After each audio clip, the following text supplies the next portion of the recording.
నమస్కారం సుభాష్ శర్మ గారు. శ్రీమాత్రేనమండి. సో ముఖ్యంగా సార్ దేశకాల మాన పరిస్థితుల ప్రకారం చాలా క్రైసిస్ కనిపిస్తూ ఉంది. అసలు కొంత సోషల్ మీడియాలో ఇంత డబ్బు డ్రా చేశారు ఇన్ని రోజులలో అని చెప్పేసి కొన్ని వార్తలు కూడా వస్తున్నాయి. మరి పుకార్లు అనుకోవచ్చు ఏమనుకోవచ్చో తెలియదు. సో ఏది ఏమైనప్పటికీ కూడా కొంత గడ్డు కాలం చూసే అవకాశం ఉంది. ఇప్పటికే మనం చూస్తూ ఉన్నాం, అసలు సిలిండర్ దొరకట్లేదు. ఇంకా రకరకాలుగా బయట కొన్ని చూస్తే మనం ఎవరైతే టిఫిన్లు టీలు అమ్ముకునే వాళ్ళు కూడా మొత్తం మూసేసినటువంటి పరిస్థితి. అంటే దీనివల్ల క్రమక్రమంగా సో ఒక మనలాంటి సామాన్యుడి మీద కూడా ఒక భారం పడే అవకాశం ఉంది. అంటే నిత్యావసర వస్తువులు దొరకకపోతే అందరికీ ప్రమాదమే. ఫర్ ఎగ్జాంపుల్ వంట నూనె దొరకకపోయినా, వండుకోవడానికి గ్యాస్ దొరకకపోయినా చాలా ప్రమాదం.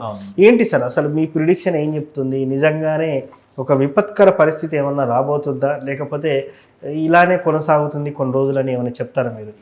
ఇప్పుడున్నటువంటి పరిస్థితుల ప్రకారం కనుక చూసుకున్నట్టయితే కొరత అయితే తప్పకుండా ఏర్పడుతుంది. అది ఎంతవరకు మనకు భారాన్ని కలిగిస్తుంది అనేటువంటిది మనం చెప్పలేం. కానీ 100% అంటే ఈ యుద్ధ వాతావరణం ఉన్నంత కాలం, ఈ మంతనాలు నడిచినంత కాలం మనకు కొరత, వంట గ్యాస్ కొరత ఏర్పడుతుంది, మనకు వంట నూనె ఆయిల్ కొరత ఏర్పడుతూ ఉంటుంది.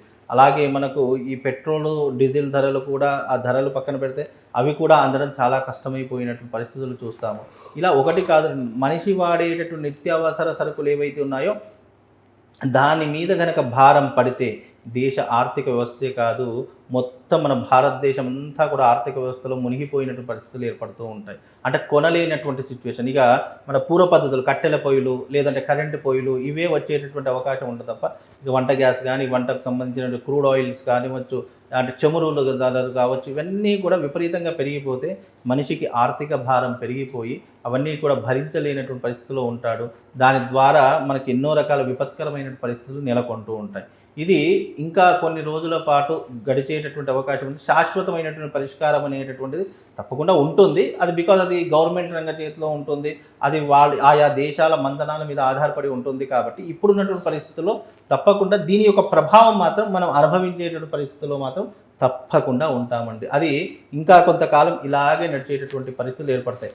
దాదాపుగా జూన్ 25వ తారీఖు వరకు ఇలాంటి గడ్డు కాలం అయితే మనకు తప్పదు. కొరత ఏర్పడుతుంది. జూన్ 25 వరకు ఇలాంటి కొరత ఏర్పడే తర్వాత చక్కబడేటటువంటి పరిస్థితులు తప్పకుండా ఏర్పడతాయి. అంటే గురువు యొక్క మార్పు వల్ల ఫైనాన్షియల్స్ నుంచి కొంతవరకు మనం ఉపశమనం అంటే మన దేశ ఆర్థిక వ్యవస్థ ఉపశమనం పొందేటటువంటి అవకాశం ఉంటుంది. దీని యొక్క మార్పులు చేర్పులు జరగడానికి జూన్ 25వ తారీఖు వరకు దీని యొక్క భారాన్ని మనం అనుభవించక తప్పదు. జూన్ 25 దాటిందా మళ్ళీ యథావిధిగా మన పనులన్నీ కొనసాగుతాయి. మళ్ళీ ధరలు అనేవి తగ్గేటటువంటి ప్రయత్నాలు ఏర్పడతాయి. అంటే యుద్ధ వాతావరణం తగ్గుతుంది, పెట్రోల్ డీజిల్ కూడా ఇప్పుడు పెరుగుతున్నటువంటి పరిస్థితి ఇప్పుడు పెరుగుతుంది. కాబట్టి మళ్ళీ యుద్ధ వాతావరణం తగ్గేటటువంటి అవకాశాలు జూన్ 25 తర్వాత మనకు అన్ని విషయాలు తెలుస్తాయి. అంటే దేశ మంతనాలు జరుగుతూ ఉంటాయి. పరిస్థితుల ప్రకారం మార్పులు చేర్పులు జరిగేటటువంటి పరిస్థితులు ఏర్పడతాయి. జూన్ 25వ తారీఖు మహత్తరమైనటువంటి రోజు. ఆ రోజున దేశ ప్రజలందరూ కూడా శుభవార్తను వినేటటువంటి పరిస్థితులు ఏర్పడుతూ ఉంటాయి.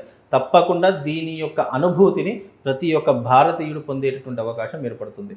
ఒకవేళ గనక ఇది వికటించిందా అంటే గనక మన భారతదేశంలో అల్లకల్లోలాలు మొదలవుతాయి. వికటించడం అంటే దేశ మంతనాలు కావచ్చు, లేదు అంటే వాళ్ళ ఒప్పందాలు మనం ఒప్పుకోకపోయినా దేశం ఇక మనం యుద్ధాన్ని ఎదిరించక తప్పదు.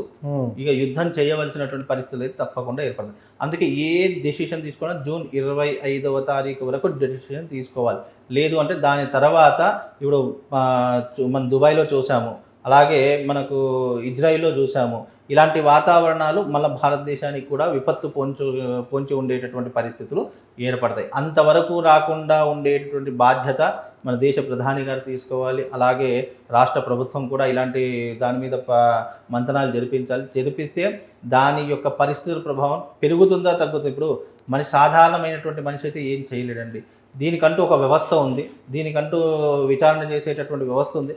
ఆయా వ్యవస్థలు సరైనటువంటి నిర్ణయం తీసుకుంటే దేశ ప్రజలు సుఖంగా ఉంటారు. లేదు అని అంటే కనుక కత్తులు పట్టుకునో, బాంబులు పట్టుకునో, గన్నులు పట్టుకునో యుద్ధం అయితే చేయకైతే తప్పదండి మనకు. సో మొత్తానికి జూన్ 25 తర్వాత పరిస్థితి చాలా వరకు సద్దుమణిగే అవకాశం. ఒకవేళ సద్దుమణగకపోతే మాత్రము మనం యుద్ధం చేయవచ్చు. ఇప్పుడు ఎలాగైతే బాంబుల దాడులు జరిగాయో అలాగే భారతదేశం మీద కూడా అలాగే బాంబుల దాడులు జరుగుతాయి, జరిగే అవకాశం ఉంది. 100. అంటే అది ఎప్పుడు అది ఒప్పందాల మీద ఆధారపడి ఉన్నటువంటి అంశం. ఇంకోటి ఏంటంటే ఈ రాబోయేటటువంటి 25 రోజుల్లో according to astrology planetary position ప్రకారం తగ్గేటటువంటి పరిస్థితులు అయితే ఉన్నాయి. కానీ అది ఆయా వ్యక్తుల యొక్క సూచనల మీద ఆధారపడి ఉన్నాయి కాబట్టి లెట్స్ సి, అంతే, వెయిట్ చూడాలి తప్ప దాని గురించి మనం పెద్ద చెప్పుకోదగ్గర ఏం లేదు. నెక్స్ట్ రాష్ట్ర రాజకీయాలు కానీ దేశ రాజకీయాలు కానీ ఎలా ఉండబోతున్నాయి అంటారు? దేశ రాజకీయాల్లో మాత్రం తప్పకుండా మార్పులు అయితే జరిగేటటువంటి పరిస్థితులు. ఇప్పటికే నేను అంటే చెప్తున్నాను, కాంగ్రెస్ మీద తీవ్రమైనటువంటి అసంతృప్తి జనాల మధ్యలో ఉంది. అది ఎప్పుడు వికటిస్తుందా, ఎప్పుడు కాంగ్రెస్ ప్రభుత్వం మీద జనాలు విరుచుకుపడతారా అనేటువంటిది అయితే అర్థం కావట్లేదు. కానీ 100% పార్టీలో మళ్ళీ చీలికలు ఏర్పడేటటువంటి సూచనలు కనిపిస్తున్నాయి, లేదా మధ్యంతర ఎన్నికలు వచ్చేటటువంటి పరిస్థితులు కనిపిస్తున్నాయి. అవిశ్వాస తీర్మానం కనుక వచ్చిందా ఒక్కసారి ఎమ్మెల్యేల దగ్గర నుంచి, తప్పకుండా మళ్ళీ కొత్త గవర్నమెంట్ వచ్చేటటువంటి సూచనలు అయితే కనిపిస్తాయి. కాకపోతే ఏంటంటే ఇప్పుడున్నటువంటి పరిస్థితుల ప్రకారము కాంగ్రెస్ గవర్నమెంట్ మీద అయితే ప్రజలందరూ కూడా తీవ్రమైనటువంటి అసంతృప్తితో ఉన్నారు. కాబట్టి దాని ద్వారా ఏదైనా ఎఫెక్ట్ జరిగేటటువంటి సూచన కూడా మనకు కనిపిస్తుందండి. కేంద్ర రాజకీయాలు ఎలా ఉండబోతున్నాయి? కేంద్ర రాజకీయాలు కనుక చూసుకున్నట్టయితే ఇప్పుడున్న పరిస్థితుల్లో కేంద్ర రాజకీయాలు కూడా, కేంద్ర ప్రభుత్వాలలో కూడా ఎన్నో రకాలైనటువంటి తీవ్రమైన విమర్శలు ఏర్పడుతూ ఉంటాయి. అలాగే పార్టీల మధ్య విభేదాలు ఏర్పడుతూ ఉంటాయి, దూషించుకునేటటువంటి పరిస్థితులు ఏర్పడతాయి. దాని ద్వారా రాజకీయాల్లో ఎన్నో రకాల మార్పులతో పాటు ఎమ్మెల్యేలు కానీ ఎంపీలు కానీ మార్పులు చేర్పులు జరిగేటటువంటి పరిస్థితులు ఏర్పడుతూ ఉంటాయి. డబ్బులకు అమ్ముడుపోయో లేదు అంటే ఇతరితర అవసరాల కోసం రాజకీయాలలో మార్పులు ఏర్పడి ఒకరినొకరు దూషించుకొని, కొట్టుకొని, తిట్టుకొని ఎన్నో రకాలైనటువంటి మీడియాకు ఇదొక అద్భుతమైనటువంటి అవకాశం అని చెప్పుకోవచ్చు. ఎందుకంటే ఎన్నో రకాలైనటువంటి కాంట్రవర్సీలు వచ్చేటటువంటి పరిస్థితులు రాష్ట్ర రాజకీయాల్లో అలాగే కేంద్ర రాజకీయాల్లో తప్పకుండా ఏర్పడతాయండి. సో ఇవన్నీ ఎప్పటి వరకు సర్దుమనే అవకాశం ఉంది? ఇవి కూడా జూన్ 25 అని చెప్పి లేదండి, ఇది దాదాపుగా ఒక నెల రోజుల పాటు, అంటే జూలై వరకు అయితే ఈ యొక్క పరిస్థితులు అనేటువంటి మీకు జూలైలో కూడా ఇప్పుడే చెప్తున్నాను, రాసి పెట్టుకోండి.